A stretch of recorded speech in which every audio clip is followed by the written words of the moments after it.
The first time I learned my closest friend was being paid to visit me, we were standing in my basement arguing over a crooked drawer. Miles said the drawer needed sanding. I said the cabinet needed leveling. He said the floor was uneven. I told him the floor had been perfectly acceptable since 1968. Then he reached into his coat for a pencil. An envelope fell onto my workbench. My daughter's handwriting was on the front. Inside were 4 checks. Each one was made out to Miles Turner. Each one was for $80. And in the memo line of every check, my daughter had written the same 2 words. Thursday visit. I looked at Miles. Then I looked at the half-finished drawer between us. For 11 months, he had come to my house every Thursday afternoon. We had repaired cabinets, sharpened chisels, argued about baseball, eaten sandwiches at my kitchen table. I had believed he came because he enjoyed my company. Apparently, my daughter had purchased it. My name is Howard Whitmore. I was 79 years old when this happened. I had been a high school industrial arts teacher for 36 years. Back when schools still allowed teenagers near table saws without requiring 11 permission forms and a legal consultation.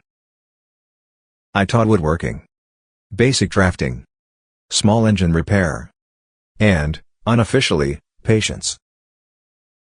The last subject had never been my strongest. My wife Helen used to say I had the heart of a teacher and the temperament of a parking officer. Ellen died 3 years before I found those checks. We had been married 52 years. She was 75. I was 76. People called it a long marriage. It did not feel long after it ended. It felt like something that had stopped in the middle. After Ellen died, I stayed in the ranch house we had bought in 1968. Same kitchen. Same narrow hallway. Same basement workshop. The house had 3 bedrooms, although only one was used for sleeping. One held boxes Ellen had labeled before she became sick. The other held things my children claimed they would eventually collect. Eventually is a very large storage facility. My daughter Carolyn lived 20 minutes away. She was 55. Married to a patient man named Richard. Worked as the office manager for a dental practice. She possessed 2 qualities Ellen had admired and I had occasionally feared. She remembered everything. And she followed up. My son Stephen was 52 and lived in Arizona. He worked in commercial insurance. Called most Sundays. Visited twice a year. Every conversation with Stephen began with weather and ended with airport prices. Carolyn was the one nearby. She brought groceries I had not requested. Left medication lists on my refrigerator. Asked whether I had scheduled appointments I had already scheduled. I found this irritating. I also allowed it. Those 2 facts caused more trouble than either of us understood. I met Miles Turner 11 months before the checks fell from his coat. A section of my front porch railing had come loose. I intended to repair it. Carolyn said I should not be leaning over the porch with a drill. I informed her that drills did not become more dangerous merely because the person holding one had gray hair. She hired someone anyway. Miles arrived on a Thursday morning in an old blue truck. He was 34. Tall. Thin. Dark hair that needed cutting. Work boots that had actually been used for work. That last detail improved my opinion of him. He examined the railing and said the bottom post had rotted. I told him the post was cedar. He said cedar could rot. I told him not that quickly. He said, "It has been attached to your porch for 54 years. I said, "Exactly. It has experience." Miles laughed. Not politely. actually laughed. That was the first thing I liked about him. The second was that he did not pretend my age made every opinion wise. We argued about how to replace the post. He used pressure-treated lumber. I criticized the grain. He ignored me. When he finished, I inspected the work. It was good. I did not tell him immediately. Compliments should not be distributed carelessly. He noticed the basement workshop through the open door. The shop was the part of the house that had changed least after Ellen died. My planes hung above the bench. Chisels were arranged by width. Clamps occupied one entire wall. Ellen claimed I owned more clamps than acquaintances. After she died, the difference became considerably larger. Miles asked about an old oak cabinet in the corner. I told him it had come from the school shop before the building was renovated. The district planned to throw it away. I rescued it. The drawers stuck. The top was scarred. 2 handles were missing. Miles said, "That could be beautiful." I said, "It already is." He returned the following Thursday. I assumed Carolyn had hired him to check the porch again. She had not mentioned it. Neither had he. Miles carried 2 coffees. One contained cream. I drink coffee black. He took the cream one. This suggested planning. He said he had been thinking about the cabinet. I told him that was an unusual way for a man his age to spend a week. He asked whether I wanted help restoring it. I said no. Then showed him the damaged drawer. That was how Thursdays began. At first, Miles stayed an hour. Then 2. Sometimes 3. We worked on the cabinet slowly. Partly because old oak should not be rushed. Mostly because Miles liked discipline.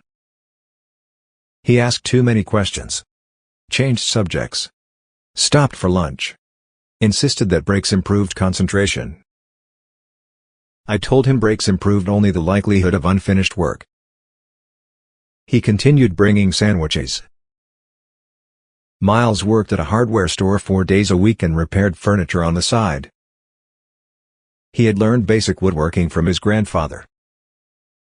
His grandfather died when Miles was 19. There were gaps in what he knew. I filled them. He taught me how to use the camera on my phone. I already knew how. I merely did not know where the pictures went afterward.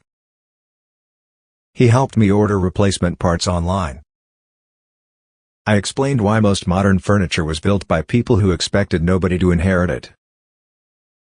We discussed baseball. Miles supported a team I considered evidence of poor judgment. He believed statistics had improved the sport.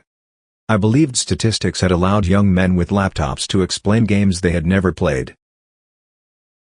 By the 4th month, he had a mug in my kitchen cabinet. I did not put it there. I also did not remove it. Carolyn was pleased I had company. She occasionally asked, "Is Miles coming Thursday?" I would say, "Unless he has finally realized I am impossible." She would smile. I thought she was pleased because I had made a friend. I did not know she was balancing a budget. The Thursday I found the checks, Miles and I had nearly finished the cabinet.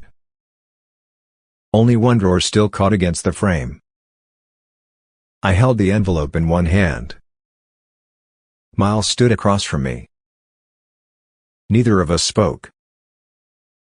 Finally I asked, "How long?" He looked at the checks.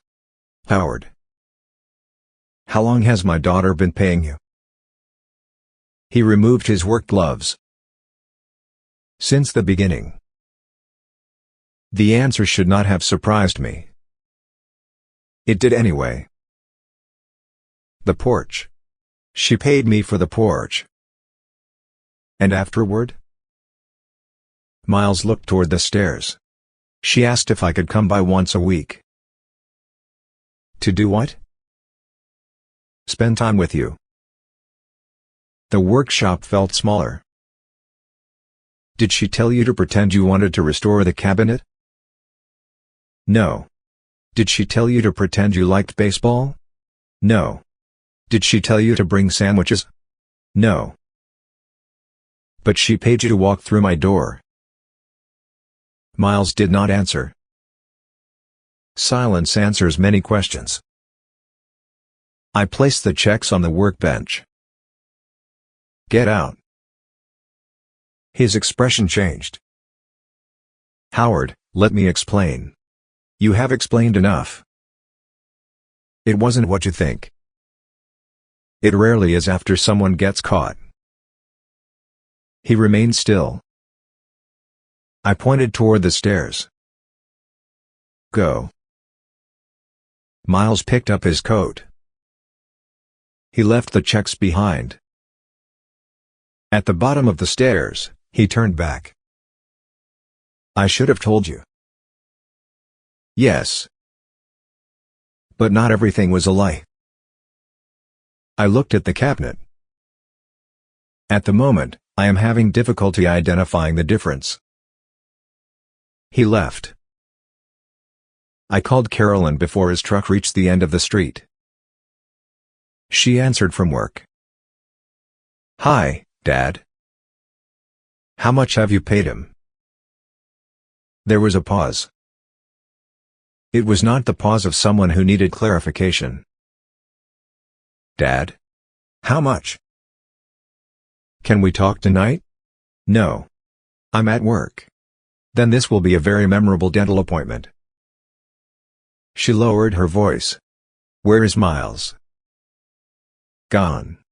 What did you say to him? What did you pay him to hear? Carolyn was quiet. Then she said, I'm coming over. She arrived 40 minutes later. Still wearing navy work trousers and a blouse with small white flowers. Her reading glasses were on top of her head. Her face was flushed. She walked into the kitchen and saw the checks on the table. You went through his things? They fell out. You read them. They had my daughter's name on them. That does not make them yours. Apparently, I was the product. Carolyn closed her eyes.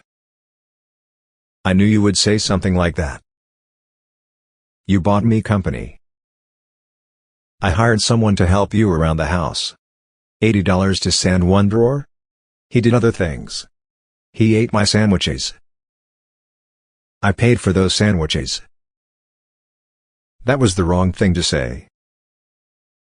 I pulled open the refrigerator. Carolyn had stocked it 2 days earlier. Cheese. Turkey. Bread. Soup. For 11 months, I had believed I was feeding a friend. Now even the mustard seemed financed.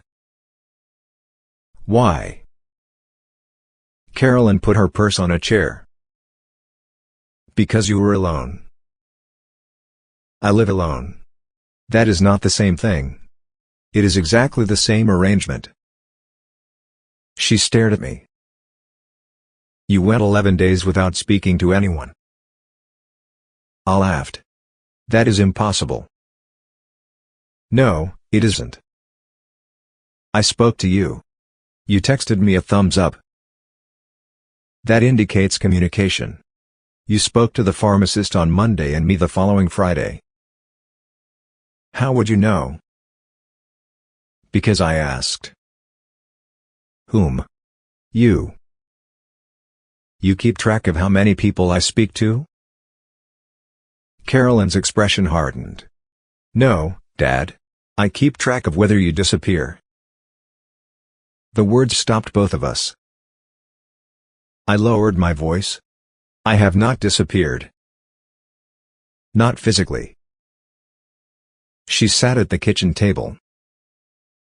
After Mom died, you stopped going to church. You stopped having breakfast with Mr. Keller. You stopped answering calls from former students. You quit the Historical Society. You turned down every invitation I mentioned. I did not enjoy those things. You enjoyed some of them before. People change. Yes.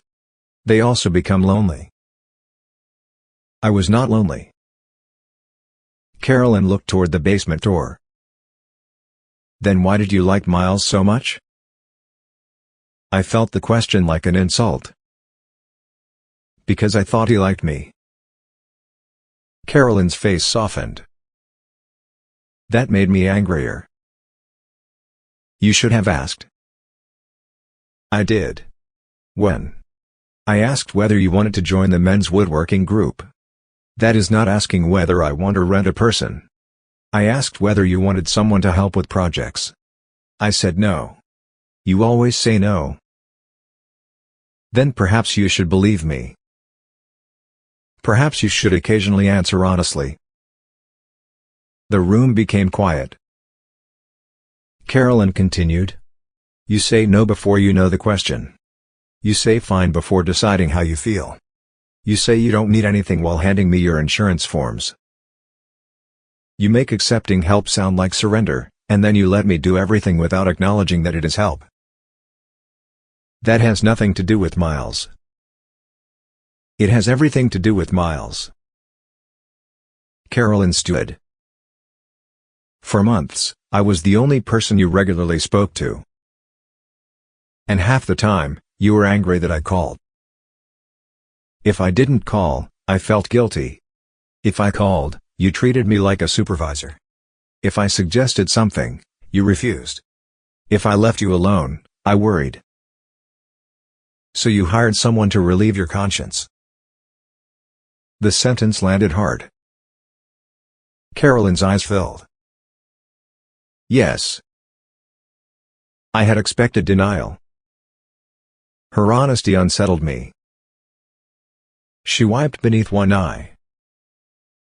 I bought myself 2 hours every Thursday when I didn't have to wonder whether you were sitting alone in this house. I looked away. That does not make it right. No.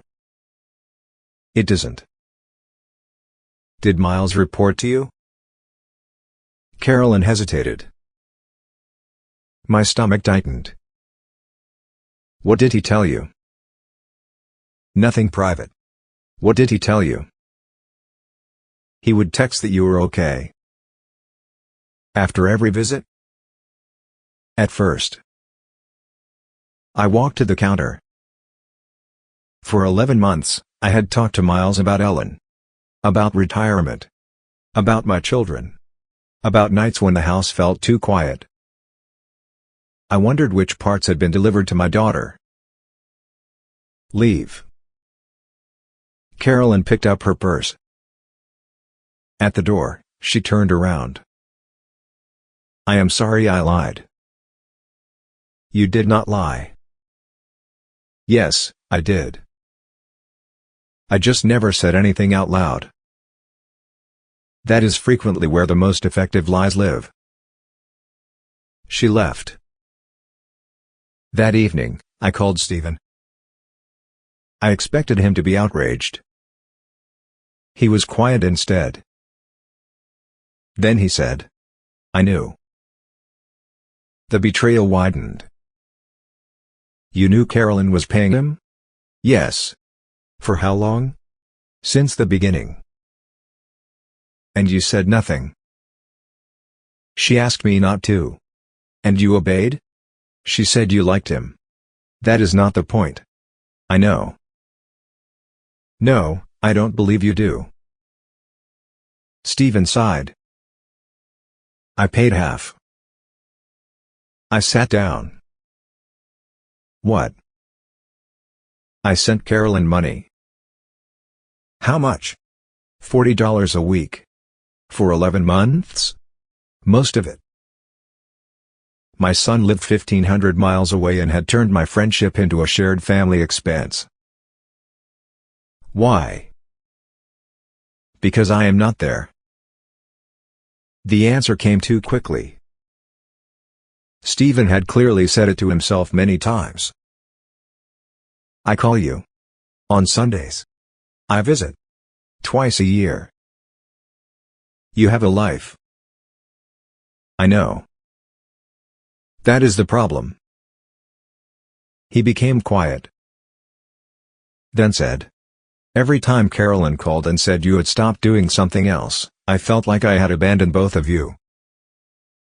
You did not abandon me. You say that because you don't want me to move home. I do not want you to move home. I know. Then what do you want? I wanted to do something. So you sent money. It was something I could do from Arizona. I looked at the checks. Did you think I was an obligation? No. Did you think Miles was? Stephen paused. I thought he was helping. Helping whom? He did not answer. After we hung up, I stood in the basement for a long time. The cabinet remained unfinished. Miles's coffee mug was still upstairs. His pencil lay beside the crooked drawer. I put the pencil in the trash. 10 minutes later, I took it back out. Anger should not make decisions about good pencils. The following Thursday, I woke at 6:30. I told myself the day was no different from Wednesday. This was technically true. I made coffee. Read the newspaper. Went to the grocery store. At 12:30, I began listening for Miles's truck. At 1, I went into the basement. At 1:15, I inspected the drawer. At 1:30, I decided to fix it alone. By 2, I had made it worse. At 2:15, the doorbell rang. I went upstairs too quickly. It was Carolyn. Disappointment is an unfair emotion when the person at the door is your daughter. She noticed anyway. I brought your mail. My mail is delivered here. This came to my house. She handed me a large envelope. Inside were 9 checks. All written by Carolyn. All made out to Miles. None had been cashed. The oldest was dated 7 months earlier. I looked at her. What is this? He mailed them back. When? Yesterday. Why are there 9? Carolyn stepped into the house. Because he stopped cashing them. When? After the 4th month. I counted backward. For 7 months, Miles had been coming every Thursday without taking Carolyn's money. Did you know? No. You never checked your bank account? I saw the checks weren't clearing. And? I kept asking him to deposit them. What did he say? That he would. I looked at the checks again. The ones that had fallen from his coat were the most recent 4. He had been carrying them because he intended to return them. Carolyn said. He included a note. She handed it to me. Miles had written. Carolyn, please stop sending these. I should have returned them sooner. The arrangement ended a long time ago, even if none of us said so. Howard is my friend. I am not charging him for Thursdays. I read the note twice. It did not repair the deception. It did make the damage more complicated. When did he stop reporting to you? Carolyn looked surprised. After the 3rd visit. You said he texted you. He did. For 3 weeks? Yes. What happened? He told me he wasn't comfortable discussing you. What did he say in those 3 messages? Carolyn took out her phone. She found the messages and handed it to me. The first said, "Your father is fine. We repaired the railing and talked about the cabinet." The second said, "He ate lunch. We worked downstairs. He knows more about hand planes than anyone I have met." The third said, "Howard and I are beginning a restoration project. I am happy to let you know if there is an emergency, but I do not think it is right for me to report on ordinary conversations."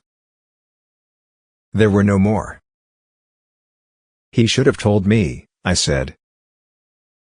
"Yes." "You should have told me." "Yes." "You kept sending money after he stopped taking it." "Yes."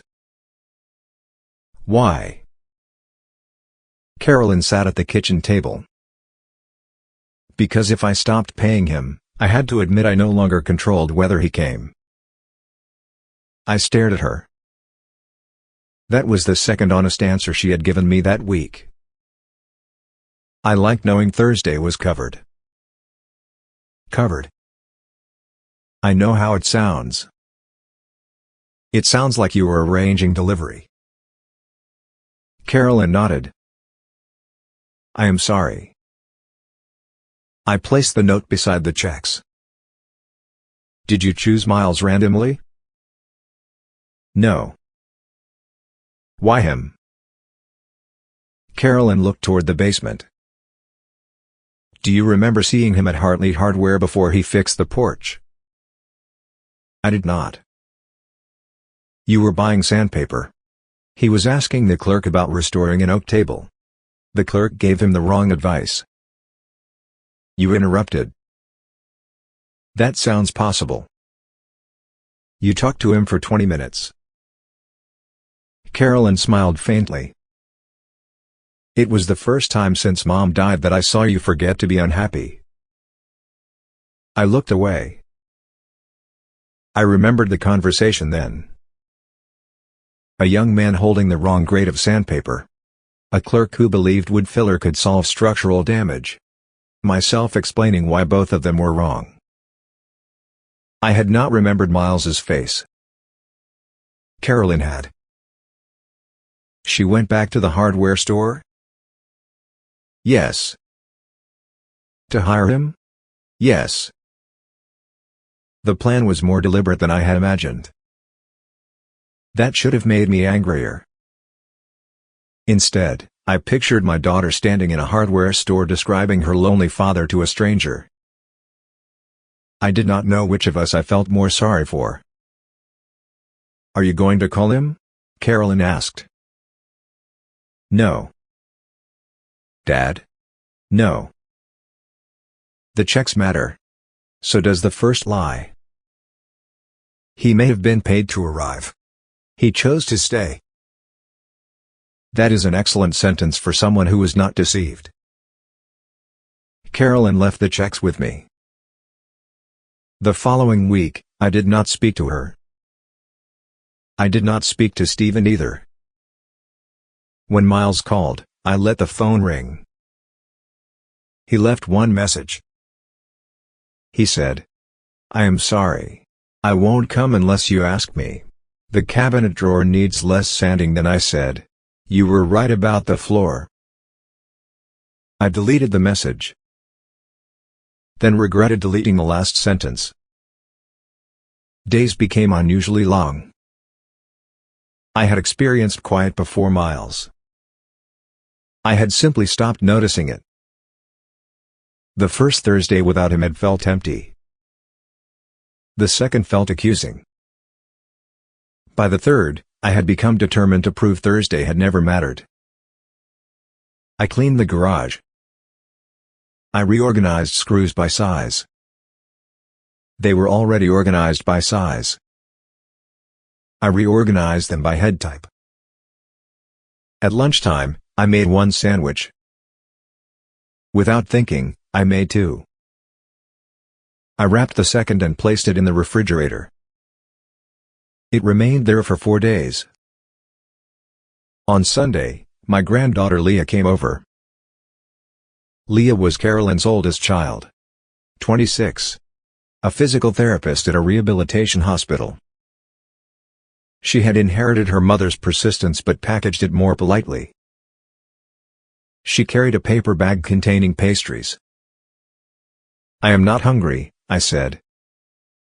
"I brought one for myself." "There are 4. I have ambition."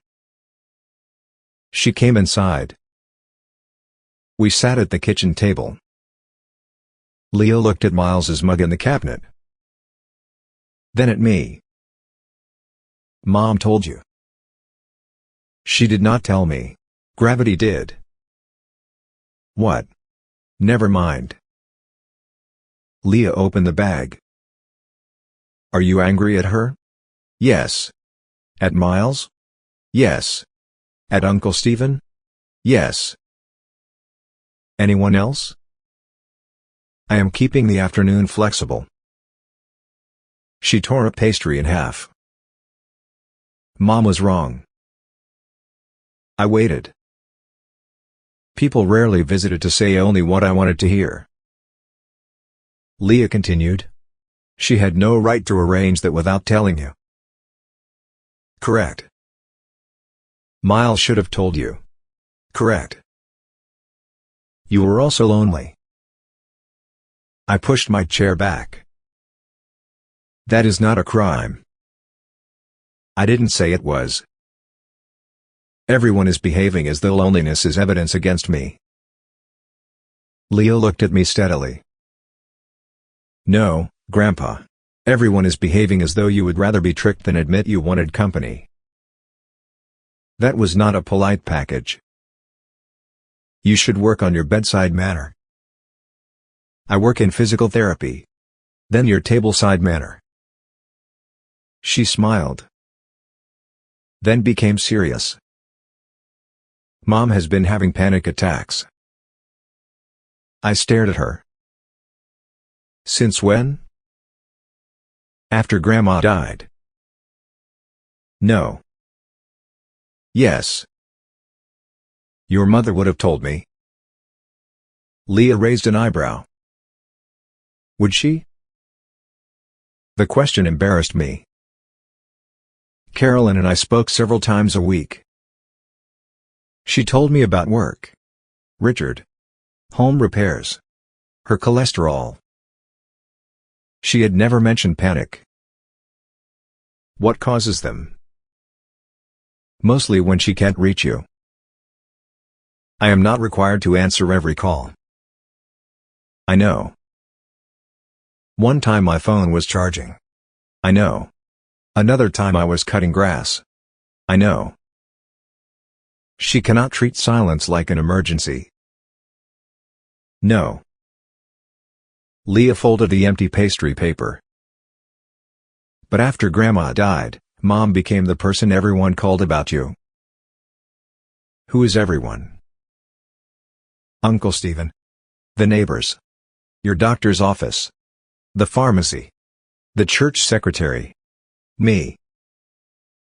"I did not request that." "No." "You also never replaced Grandma as your own emergency manager." I looked at her. "What does that mean?" "It means Grandma used to make appointments, remember prescriptions, call repairmen, invite people over and notice when you were having a bad week. After she died, those jobs didn't disappear. They moved to Mom."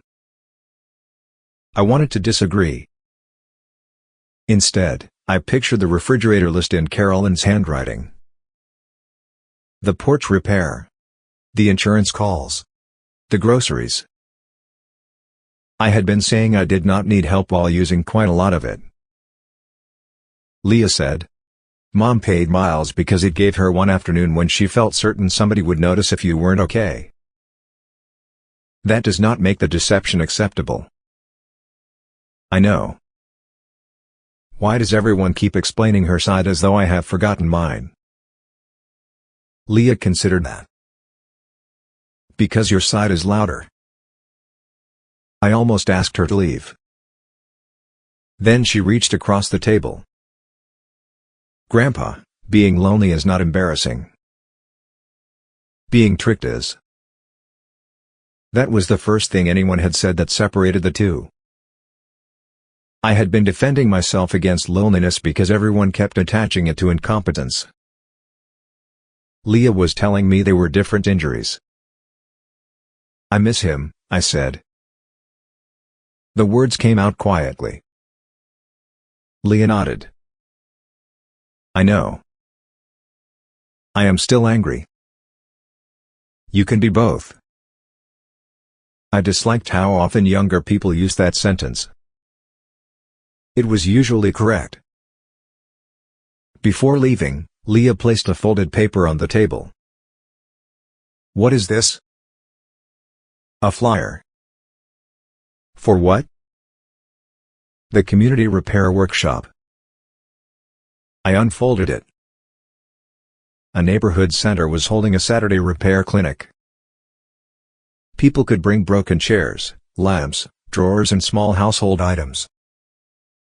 Volunteers would help repair them. Miles Turner was listed as one of the organizers. I folded the flyer again. "No. I didn't ask you to go. You placed it on my table. I delivered information. You are becoming your mother. She will be thrilled." I threw the flyer away after Leah left. The following morning, I removed it from the trash. Good paper should not suffer because of family conflict. Saturday morning, I drove to the neighborhood center. I did not intend to enter. I intended only to observe. This distinction mattered to me and nobody else.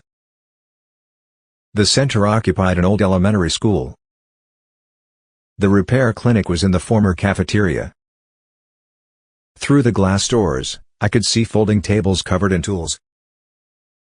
About 20 people were inside. Miles stood near the back helping an older man examine a lamp. He wore the same brown work coat he wore on Thursdays. I felt something tighten in my chest. Not illness. Memory. I was turning back toward my car when a woman approached carrying a wooden kitchen chair. She was perhaps 75. Short gray hair. Green winter coat. The chair balanced awkwardly against her hip. One back leg was loose. I said, "You are going to break the front rail carrying it that way." She stopped. "Good morning to you too." I took the chair from her. Not because she was a woman. Not because she was old. Because she was holding it incorrectly. We entered the cafeteria together. Miles saw me. His expression changed. He did not approach. I appreciated that. The woman introduced herself as Margaret Keene. Her husband had made the chair 41 years earlier. He had died the previous spring. The joint had loosened because someone had attempted to repair it with a nail. Margaret blamed her son. I agreed without meeting him. Miles placed glue, clamps and a wooden mallet on the table.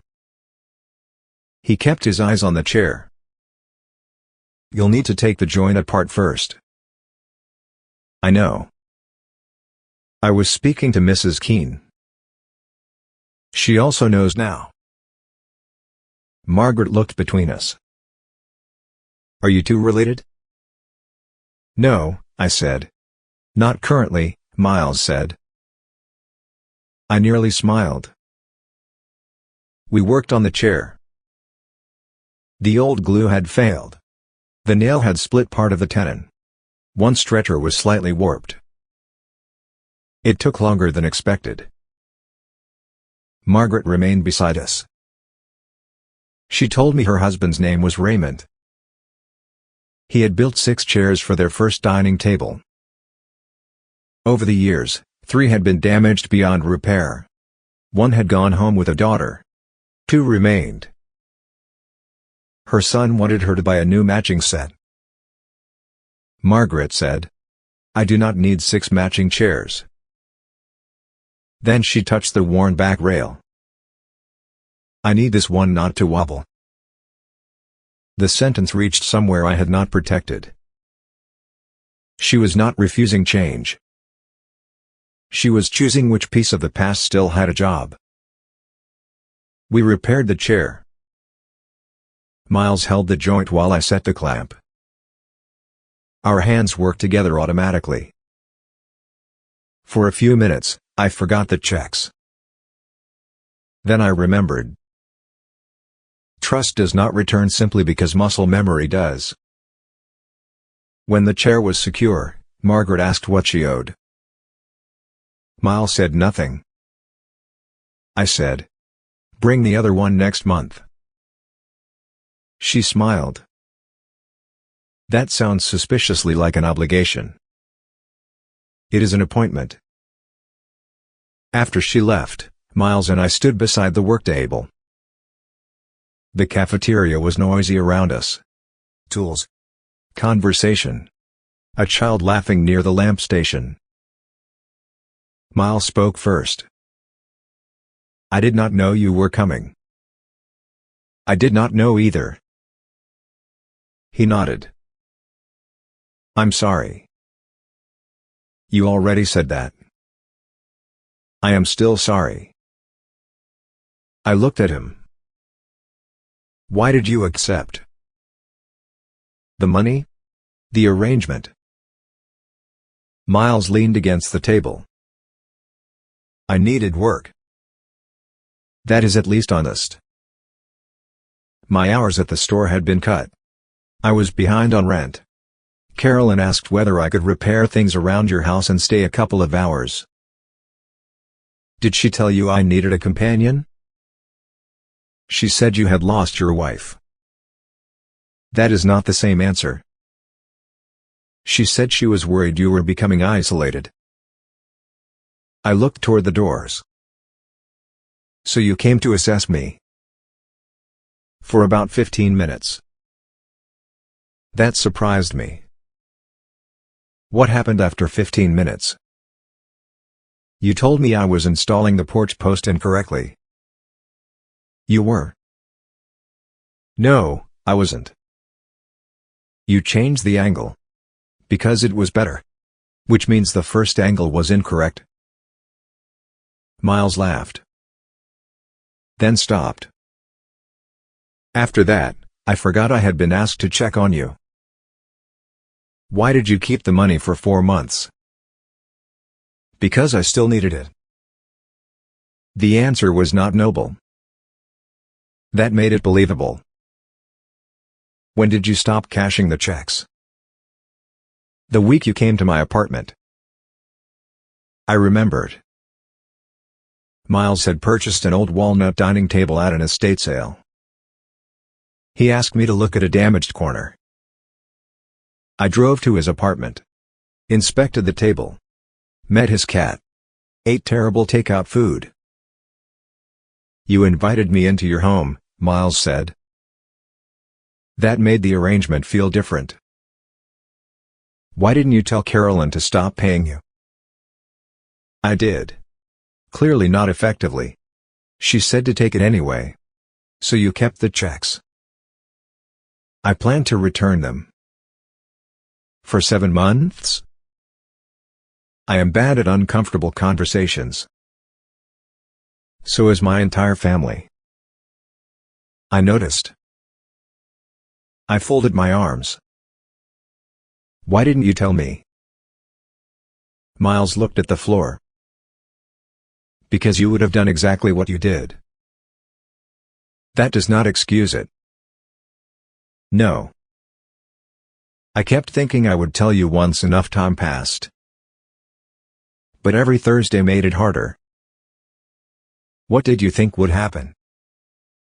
I thought you would decide the beginning made everything afterward false.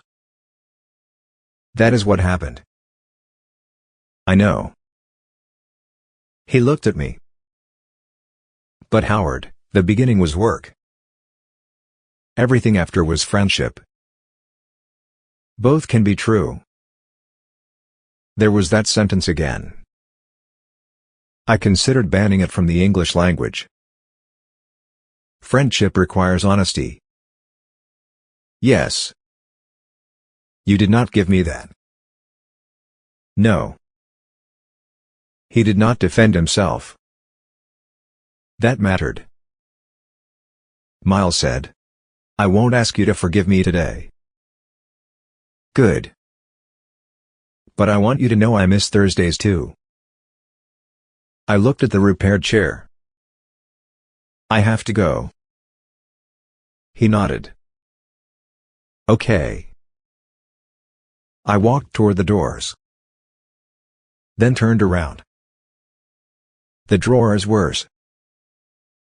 Miles smiled. I assumed. I did not invite him back. Not yet. The repair clinic stayed with me. Not because of Miles. Because of Margaret's chair.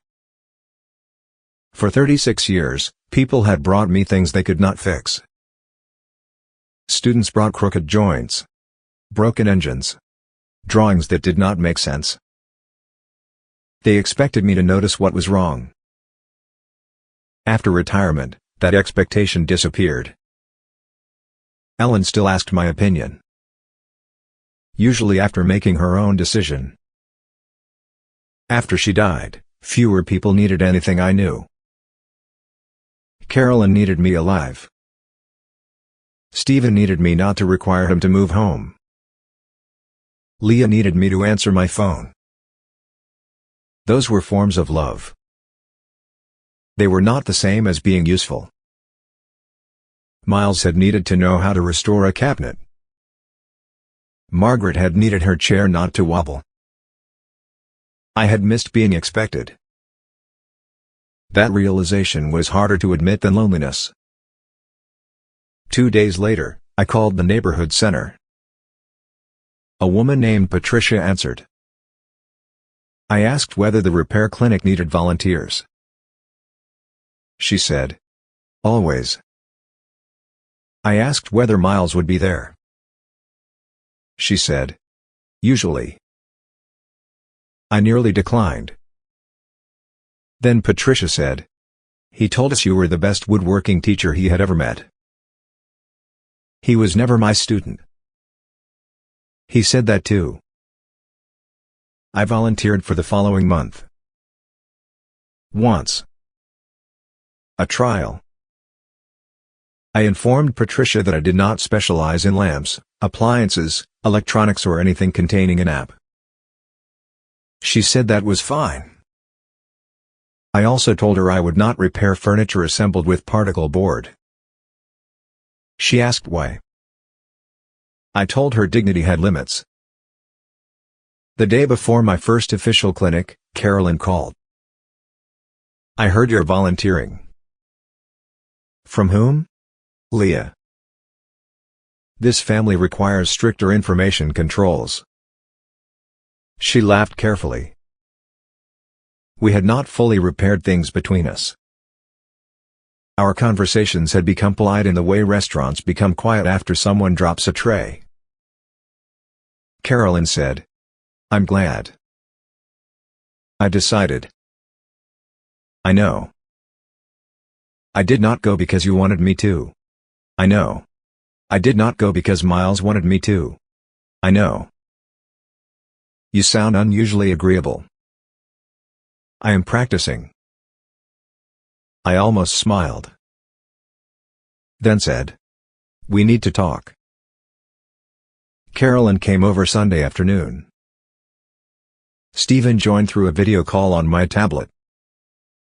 I placed him at the end of the table, propped against the sugar bowl. His head appeared larger than everyone else's. He complained about the camera angle. I told him physical attendance provided superior angles. Carolyn brought a yellow legal pad. I objected. She said, we communicate better when you can see decisions in writing. I asked whether this meeting had been professionally facilitated. It had not. I began. No one hires a companion for me without asking. Carolyn wrote it down. No one asks a neighbor, repairman, volunteer or distant relative to report on me. She wrote that too. No one interprets a missed phone call as an emergency unless there is an actual reason. Stephen spoke from the tablet. What counts as an actual reason? Blood. Carolyn looked at me. That standard is too high. We negotiated. If I failed to answer for an entire day, Carolyn could contact my neighbor. If I planned to be away, I would tell her. If I felt unwell, I would say so. Then Carolyn placed the pen down. My turn. I did not like the sound of that. She said. You handle your own routine appointments. I already do. I made the last 3. That was because the office kept me waiting. You handed me the phone. This discussion is becoming unnecessarily factual. Carolyn continued. You keep a current medication list. You tell Stephen directly when you need something instead of asking me to ask him. You arrange your own lawn service. I can cut my grass. Stephen said. You complained about your knee last Sunday. I regret including you. Carolyn looked at me. And you stop saying you need nothing while expecting me to notice what you need. I leaned back. What exactly do you believe I expect? She answered gently. You expect me to do what Mom did. Nobody spoke. Stephen looked down on the screen. Carolyn continued. You don't ask directly because you never had to ask her. She noticed. She filled the refrigerator. She made appointments. She invited people. She reminded you. You accepted those things as part of marriage. Then she died, and I stepped into some of them without realizing what I was doing. I did not ask you to become your mother. No. But you did not stop me either. She was right. That was becoming an exhausting family habit. I am sorry, I said. Carolyn blinked. Stephen leaned closer to his camera. I said. Do not react. You will make this less likely to happen again. Carolyn smiled. I am sorry I allowed you to become responsible for things I insisted I was handling. She nodded. I am sorry I hired Miles. You have already said that. I am still sorry. Stephen cleared his throat from the tablet. I am sorry I sent money instead of visiting more. You have a job and a family.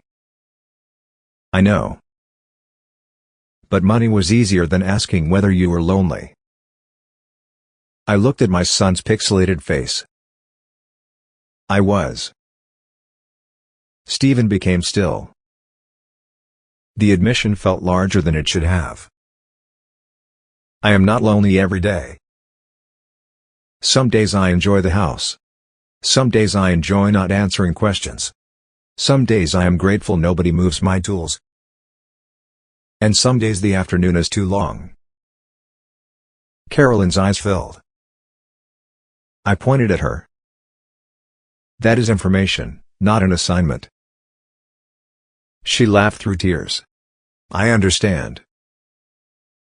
We finished the meeting with 4 pages of notes. I kept the yellow pad. Not because I needed rules. Because boundaries become less negotiable when written in ink. My first official repair clinic was crowded. A young couple brought a dresser drawer. An older man brought a clock. A boy brought a wooden toy truck. Margaret returned with the second chair. Miles was there. We worked at separate tables for the first hour. Then a woman brought in a small cedar chest with a cracked lid. Miles examined the hinges. I examined the split. Neither of us could repair it alone without making the process unnecessarily difficult. We ended up at the same table. Miles asked, "Spline or dowels?"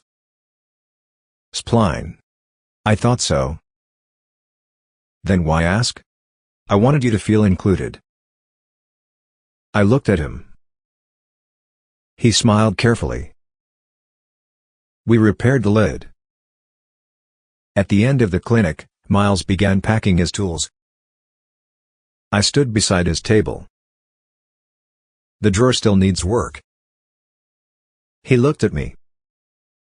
"I know." "Thursday at 1. Miles did not answer immediately. Then he said, "Are you asking me to come?" "Yes." "No money?" "No money." "No reports?" "No reports." "If I can't come 1 week?" "Then you can't come." "If you don't want company?" "I will say so." Miles nodded. "Thursday at 1. He came at 12:57. I considered mentioning the time. I did not. He brought sandwiches. I asked who paid for them. He said, "I did." I asked to see the receipt. He told me to stop being ridiculous. That helped. We went into the basement. The crooked drawer sat on the workbench. Miles examined it. "You sanded too much from the left side. The cabinet is uneven. The drawer is uneven. The floor is uneven. The entire world cannot be uneven except you." I laughed. It was the first easy laugh between us since the checks. Trust returned slowly. Not in a single apology. Not because Miles had stopped taking money. Not because I missed him. It returned through ordinary proof. He came when he said he would. He canceled when he could not. He disagreed without flattering me. He asked before moving tools. And when I said I did not want company one Thursday, he said, "Okay." He did not call Carolyn. He did not ask whether I was sure. He did not arrive with soup. The following week, he came as usual. That may have repaired more than any speech could. The oak cabinet was completed in March. We replaced the handles with brass pulls from the same period.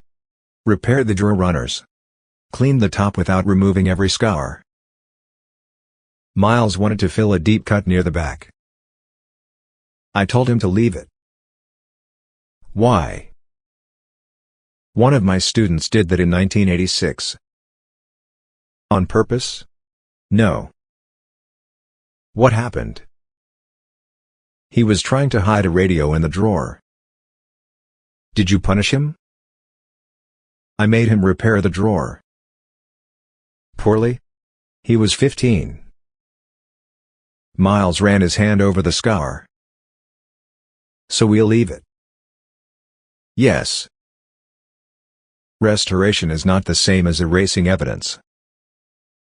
I had taught that for years without understanding how widely it applied. At the next repair clinic, Patricia asked whether I would lead a monthly woodworking table. I told her I was already leading it. She said, "That is why I am asking officially." I agreed. Not every week.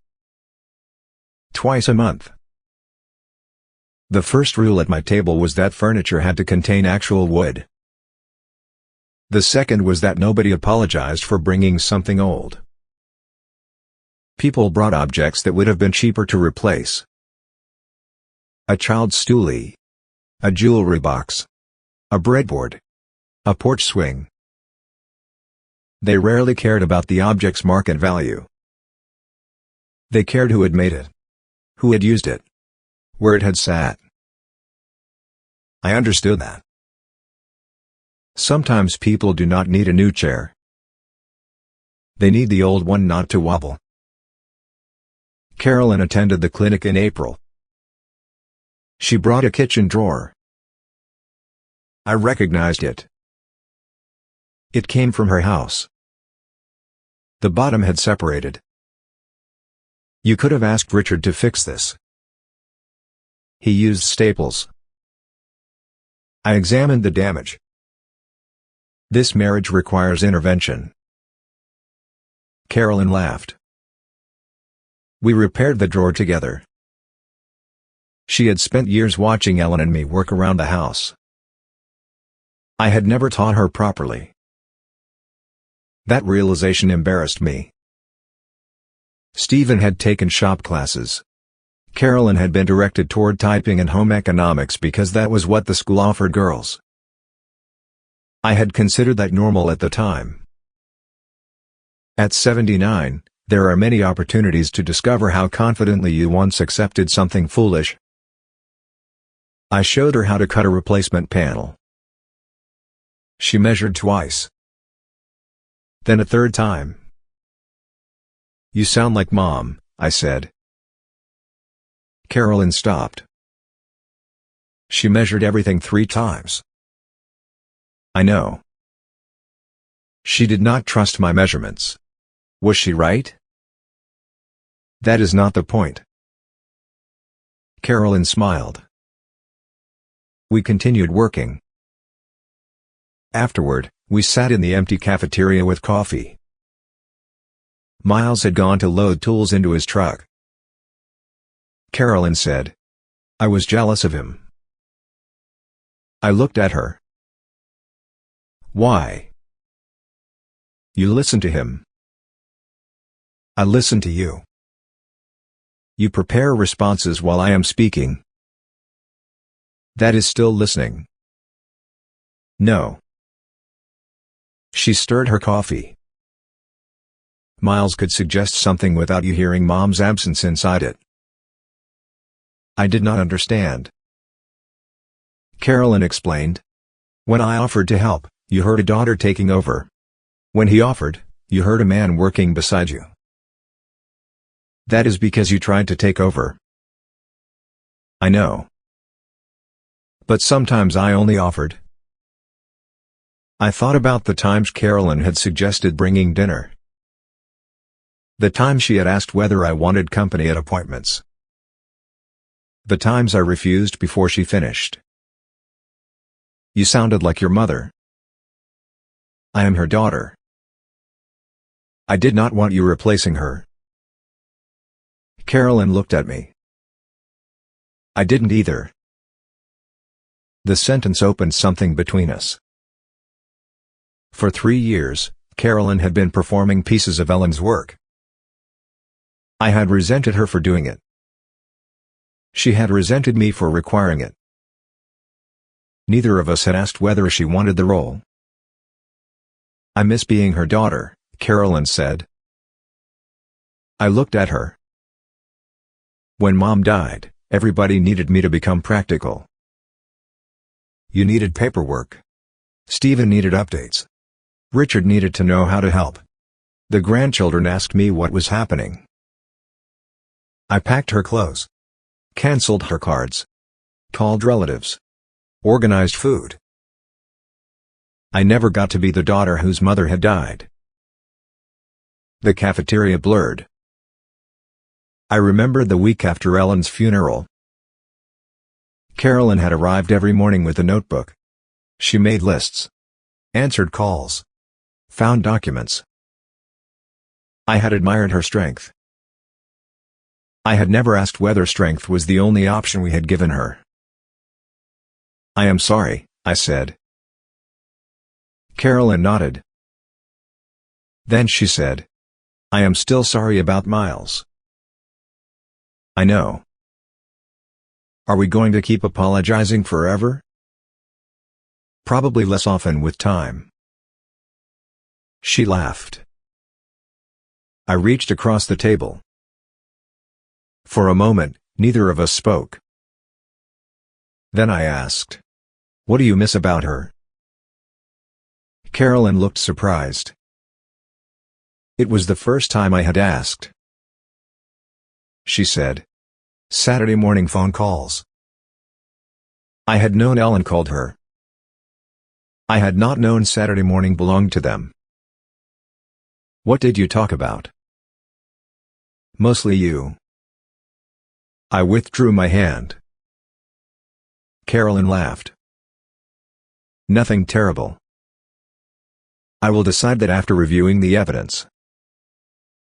She told me Ellen complained that I used too many pans when cooking. That I refused to replace worn socks. That I reorganized the dishwasher after she loaded it. All accusations were exaggerated. Most were true. Carolyn also told me Ellen had worried about leaving me alone. Not at the end. Years earlier. Ellen knew she had a heart condition. She did not know when it would become serious. She once told Carolyn, "Your father knows how to take care of a house. I am not sure he knows how to let a house take care of him." I looked around the empty cafeteria. What did she mean? Carolyn shrugged. She said you filled every quiet moment with work. That is called productivity.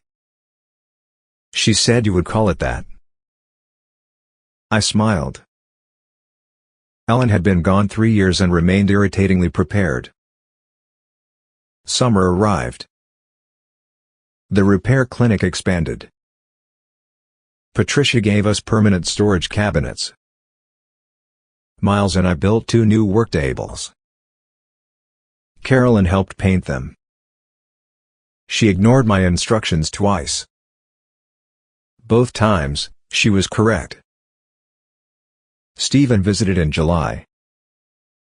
He arrived from Arizona wearing shoes unsuitable for work. I told him so at the airport. He said, "Good to see you too." He stayed a week. On his second day, we went into the basement. Stephen had taken my shop classes as a teenager. He was not naturally gifted. This statement is based on evidence. He ran his hand over the restored cabinet. "This is beautiful." "Yes." "You and Miles did it?" "Yes." He opened the previously crooked drawer. It moved smoothly. "I'm glad he came back." "He did not come back." "What?" "I invited him." Stephen smiled. "Important distinction?" "Extremely." We stood quietly.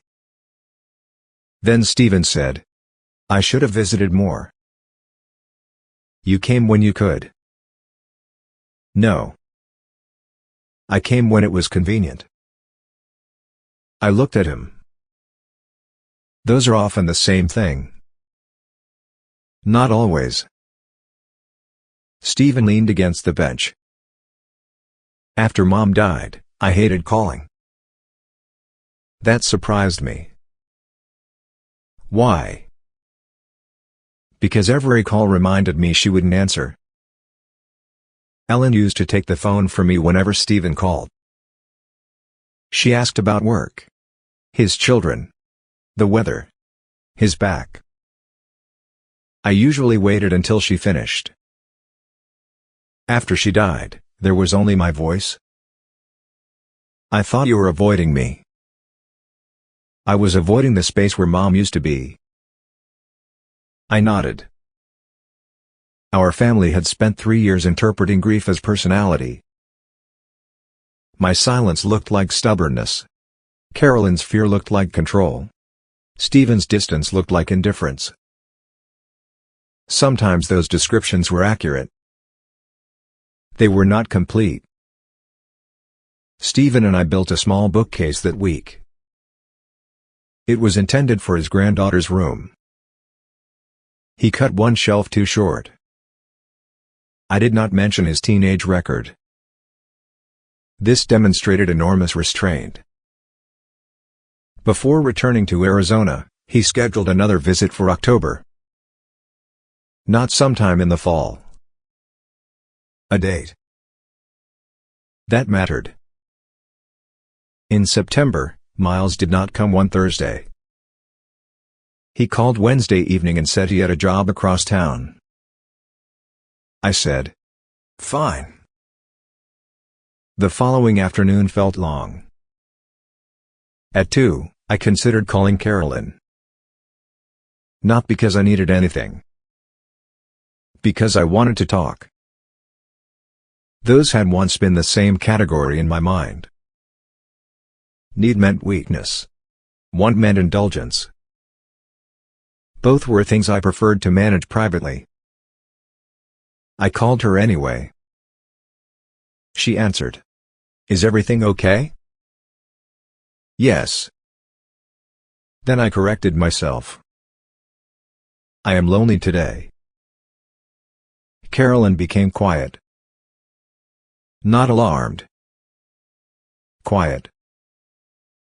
"Do you want company?" "No." "Do you want to talk?" "Yes." We talked for 25 minutes. She told me about a difficult patient at work. I told her my tomato plants had failed. She suggested the soil. I blamed modern tomatoes. Nobody arranged a solution. Nobody drove over. Nobody hired anyone. The loneliness did not disappear. It became less private. That helped. I turned 80 in November. My family planned a dinner at Carolyn's house. I was consulted. Repeatedly. There were 15 people. Stephen flew in. Leah came with her fiancé. Miles attended. Margaret Keene came too. Her repaired chair did not. I had not invited furniture. After dinner, Carolyn handed me a flat package. Inside was a framed photograph. It had been taken at the repair clinic. I was showing a boy how to use a hand plane. Miles stood in the background. Margaret sat beside her chair. A small brass plate beneath the photograph read, "Howard Whitmore, teacher, still." I looked at Carolyn. "This is dangerously sentimental." She smiled. "You like it?" I did not say that. "You do." "I will decide later." The photograph now hangs above my basement stairs. I decided. After cake, Miles asked me to come outside. He opened the back of his truck. Inside was the old oak cabinet. I stared at him. "How did that get here?" Stephen helped. I looked through the window at my son. He pretended not to see me. Miles opened the smooth drawer. Inside were the 13 uncashed checks. They had been torn in half. Carolyn came outside. "I thought you might want to do it," she said. "You already did." Miles did. He said. "With permission." I picked up one half. Thursday visit. The words no longer felt humiliating. They felt like evidence of a bad beginning. Not the definition of everything that followed. I placed the pieces back in the drawer. "Burn them?" Miles said. "That seems dramatic." "Then recycle them." Carolyn laughed. We carried the cabinet into her dining room. It became storage for family photographs and documents. The cabinet that began our friendship now holds the family history. I did not plan that. Life occasionally arranges symbolism without asking permission. I am 80 now. Miles still comes on Thursdays. Not every Thursday. Some weeks he works. Some weeks I have plans. Some weeks neither of us feels like sanding anything. He has a key to the basement door. He does not use it unless I know he is coming. That distinction matters. Carolyn no longer stocks my refrigerator without asking. She sends a message. Do you need groceries? Sometimes I say no. Sometimes I send a list. When I send a list, I reimburse her. She complains this is unnecessary. I tell her independence can include accurate accounting.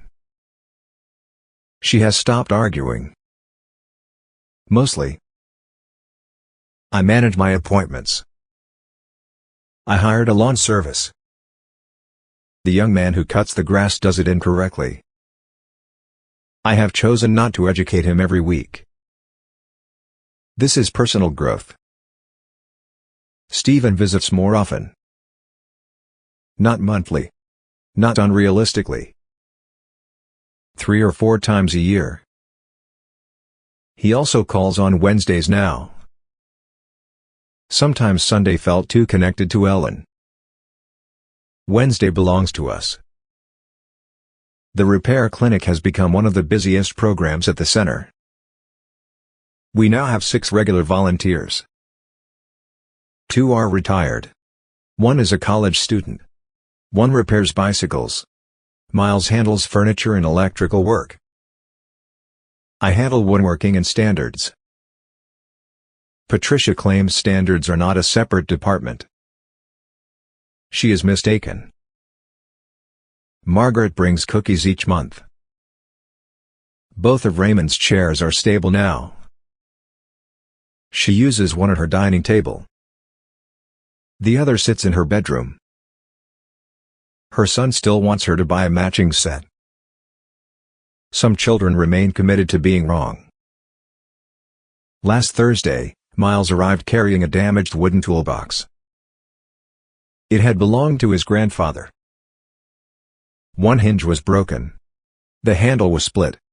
The bottom had separated at one corner. He placed it on my bench. I've been avoiding this for 15 years. Why? I was afraid I'd ruin it. I examined the damage. Your grandfather built this? Yes. It is not particularly well made. Miles looked offended. Then laughed. We began taking it apart carefully. Under the removable tray, we found pencil marks. Measurements. Initials. A date from 1974. Miles ran his finger across his grandfather's handwriting. He became quiet. I did not tell him he was fine. I did not change the subject. I waited. After a while, Miles said, I wish he could see me now. I looked at the tools hanging above my bench. Then at my friend. He taught you enough to find someone who could teach the rest. Miles smiled. That sounded almost kind. Do not become used to it. We worked until dinner. Nobody paid him to be there. Nobody paid me either. That evening, Carolyn called.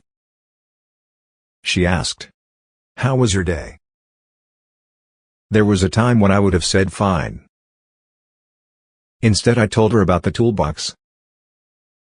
I told her Miles became emotional. I told her the handle would need replacing. I told her we had eaten sandwiches too late. Then I asked about her day. Not because it was polite. Because I wanted to know. She told me work had been difficult. I listened without preparing a solution. This required concentration. Before hanging up, Carolyn said, "I'm glad Miles came today." I answered, "So am I." Neither of us mentioned the checks. We did not need to. I have thought often about whether Carolyn's plan worked. That question does not have a simple answer. Her plan was wrong. She had no right to purchase access to my life without telling me. She did not get to decide that loneliness canceled my right to consent. Age does not turn a person into a family project. Concern is not permission. Love is not permission either. Miles was wrong too. Even after the money stopped, the truth remained hidden. He decided that protecting the friendship was more important than allowing me to judge its beginning. That choice belonged to me. But I was wrong as well. I had made loneliness impossible to discuss. I treated every offer of company like evidence that someone believed I was helpless. I said I needed nothing while allowing Carolyn to carry work I refused to name. I rejected organized companionship because I wanted friendship to appear naturally. Then when it did appear through an unnatural beginning, I nearly threw away the genuine part. I believed friendship had to be pure from its first minute. Life is rarely that tidy. People meet because they are assigned the same office. Because their children become friends. Because someone needs a repair. Because a daughter worries. The circumstance that places two people in a room does not decide what they become afterward. The first 4 months with Miles were partly work. The next 7 were friendship concealed beneath work. The months after the truth were something better. They were chosen. Choice was the part I had been defending all along. Not the right to be alone forever. The right to decide when the door opened. Tomorrow is Thursday. Miles is coming at 1. At least that is the plan.